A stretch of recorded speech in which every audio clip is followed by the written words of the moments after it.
ಪ್ರತಾಪ್ ಸಿಂಹನಿಗೆ ಕಿವಿ ಮಾತು ಹೇಳೋಷ್ಟು ದೊಡ್ಡವನಲ್ಲ. ಅವ್ರು ಭಾರಿ ವಿದ್ವತ್ತಿರೋರು, ವಿಚಾರವಂತರು. ಅವ್ರು ತುಂಬ ಪುಸ್ತಕಗಳನ್ನ ಬರೆದವ್ರೆ, ಓದಿಲ್ಲ. ಪುಸ್ತಕಗಳನ್ನ ಓದಿಲ್ಲ ಅವರು, ತುಂಬ ಪುಸ್ತಕಗಳನ್ನ ಬರೆದುಬಿಟ್ಟವ್ರೆ ಅವರು. ಹಂಗಾಗಿ ಅವರು ಭಾರಿ ಬುದ್ಧಿವಂತರು. ಮಾತಾಡಬೇಕಾದ್ರೆ ಒಂದು ಸ್ವಲ್ಪ ಯಾರ್ದಾದ್ರ ಬಗ್ಗೆ ಮಾತಾಡಬೇಕಾದ್ರೆ ಲಘು ಬಿಗಿಯಲ್ಲಿ ಮಾತಾಡಬೇಕು. ಡಿ ಕೆ ಶಿವಕುಮಾರ್ ಅವ್ರ ಬಗ್ಗೆ ಮಾತಾಡುವಂಥದ್ದು, ಯತೀಂದ್ರ ಸಿದ್ದರಾಮಯ್ಯನ ಬಗ್ಗೆ ಮಾತಾಡುವಂಥದ್ದು, ಸಿದ್ದರಾಮಯ್ಯ ಸಾಹೇಬ್ರ ಬಗ್ಗೆ ಮಾತಾಡುವಂಥದ್ದು, ಇವೆಲ್ಲವೂ ಕಡಿಮೆ ಮಾಡಬೇಕು. ಯಾಕೆಂದರೆ ಅವ್ರ ಅನುಭವ ಆಗಿರುವಷ್ಟು ನಮಗೆ ವಯಸ್ಸಾಗಿಲ್ಲ. ಪ್ರತಾಪ್ ಸಿಂಹ ನನಗಿಂತ ಚಿಕ್ಕವರು ಅಂತ ಅನ್ಕೊಂತೀನಿ ನಾನು ವಯಸ್ಸಿನಲ್ಲಿ.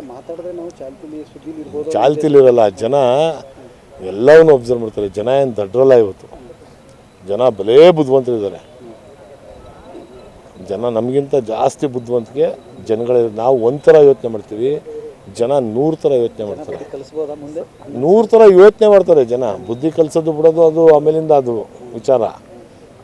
ಮಾತಾಡಬೇಕಾದ್ರೆ ಯಾರ್ದಾರು ಒಬ್ಬ ನಾಯಕನ ಬಗ್ಗೆ ಭಾರಿ ಜೋಪಾನವಾಗಿ ಮಾತಾಡಬೇಕು.